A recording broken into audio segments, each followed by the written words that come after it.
Hello ladies and gents, welcome to the Riverside Stadium. My name's Matt Evans and I'm here on behalf of oneBoro to put a series of questions to the Evening Gazette's very own Anthony Vickers and Dom Shaw. Hi guys. Hi. Hi mate, you alright? Yeah, good, thank you. First and foremost, thanks for having us. No problem. Is it a bit different being sat on this side of the camera? No, because we do quite a lot of stuff to video, as you know. We're a multimedia organisation now, so I'm usually this side and Dom would normally be the other side. Yeah, so it is for me. Okay, I'll try and take it easy then. Okay, we've had some great questions from our users, so I'll just fire away. One of the Gazette's best features is its ability to be on top of the latest transfer stories. Can you give us a breakdown of the when, the how, and who were involved in the processes? I have very good contacts with Steve Gibson. Obviously that wasn't always the case. For a long time I was seen as a dissident and a troublemaker.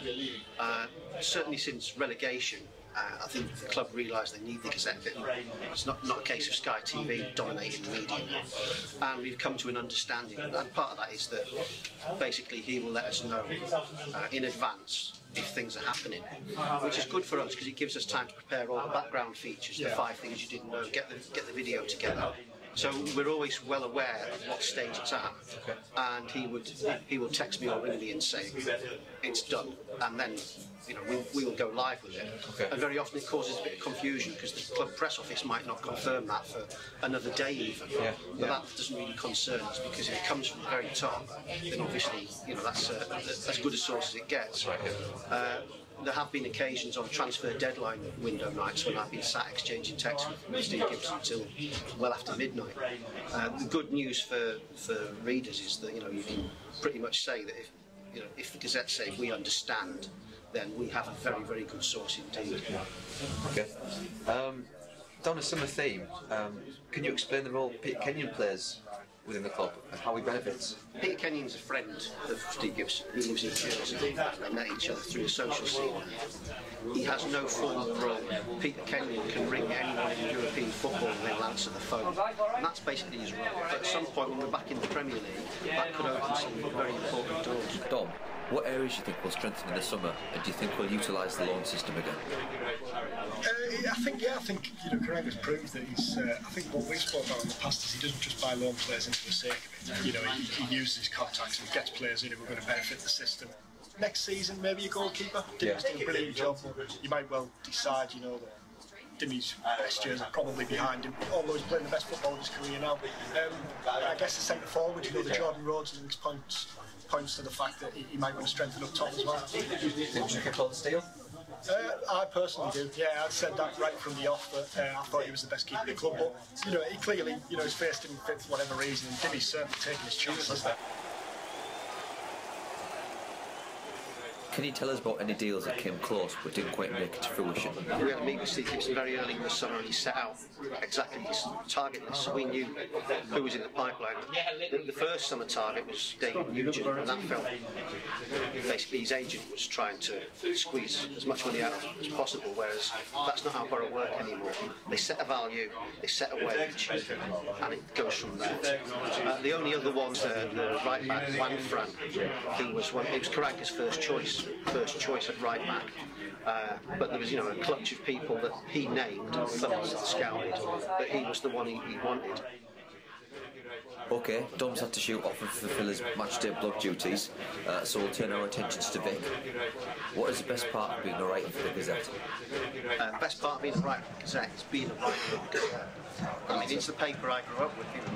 My birth was announced in that paper. As far as I'm concerned, it's my paper, and just being involved in the community there and being involved in the universe around Middlesbrough is fantastic. Best job in the world, but don't tell the bosses that, otherwise I won't get a pay rise. Has the way you report on the Boro changed over the years? Has Twitter been a bit of a game changer? It's not just Twitter, digital completely. I mean, obviously I run a live blog, and when that first came in 10 years ago, it was seen as revolutionary, actually doing a match report live from the ground. Now that's routine. Most people run live blogs, most papers have live blogs. You're expected, there's a race to tweet the goal first, things like that. But also, we're multimedia now. I mean, I'm on Twitter, we use Vine, it's a multimedia organisation. How much do you enjoy your scoop? It's nice, and the last couple of years we've been in a really good position because I think we've got pretty much every major story first. Tony Mowbray sacking, for instance, we were invited down to Rockcliffe, myself and Phil, and before it was public knowledge, you know, we had all the background. Steve Gibson's a Teessider. He knows that the Gazette has been following the club week in, week out for 100 years. Have you ever taken a story from a forum? Has there ever been a story on the forum? Well, yeah, I don't know. I mean, the thing with forums is that people will scavenge the internet and find something, and they'll put it out there as if it's the truth. Yeah. Very rarely is anything like that a genuine story. You know, they're snippets. They're not filtered. They're not checked by anyone. Half the time, it's made up by some cut and paste journalist somewhere. You know, very little substance. That's the downside of the internet, which is that almost anything can be regurgitated without any filter. But I mean, I run so many of my own platforms now. I'm on my blog 24 hours a day. I'm hardwired into Twitter 24 hours a day. I don't get time to be doing everything else as well. I'm aware of them. And sometimes some of the users will come over and say, you want to see what they've said about you. But that's, anyone that knows me will tell you that the last thing I need is a source of opinions. I've got bags of my own.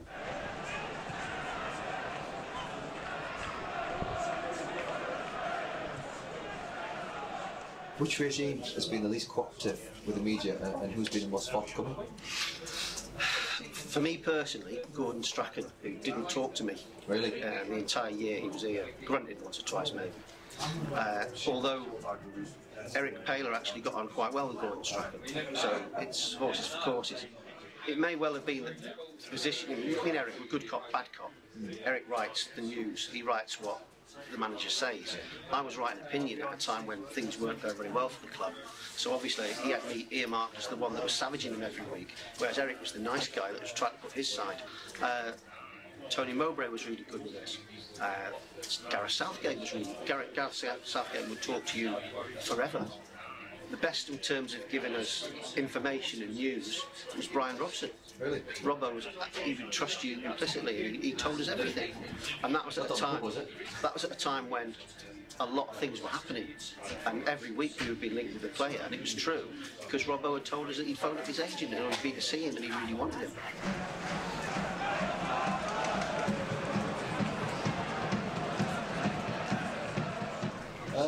What's Crank's personality like off camera? His English is a lot better than it comes across in his immediate post-match interviews. I think he's quite funny. I think he's got quite a ready wit. And he's starting to get to grips now with our idioms and colloquialisms. He seems to be quite a prankster as well. We quite often see him jumping on the back of a player or giving someone a slap. I mean, obviously we saw the Patrick Bamford thing a couple of weeks ago that was blown up out of all proportion. Oh no, there's physical violence. You quite often see him doing that. Can you summarise our season so far? I think it's been fantastic. I've thoroughly enjoyed it. After years of purgatory in mid-table and worried about finishing 13th, every game's massive. We've had wins, we've had goals. Since about September, we've been in the top, in the pack at the top. Since about March, we've been chasing an automatic spot. This is what we've wanted for years. Do you think success in the season hinges on us going up? Obviously, it's a results-driven business. A lot of people have suggested it's shit or bust in this. I don't think it is. I mean, Steve Gibson will always resource the club. If we don't go up, Aitor Karanka's had a very good look at this division now. He knows where we've fallen short, and I think next year will be better. But I think if we don't go up now, it will feel like a failure. Do you think we'll go up? Yes or no? I see no reason why we shouldn't. Nothing to be scared of. Hugely unpredictable division. 2 winnable home games. And frankly, I think more people will be scared of us in the playoffs than we should be scared of them. Thanks, Vic. No problem, mate. Cheers.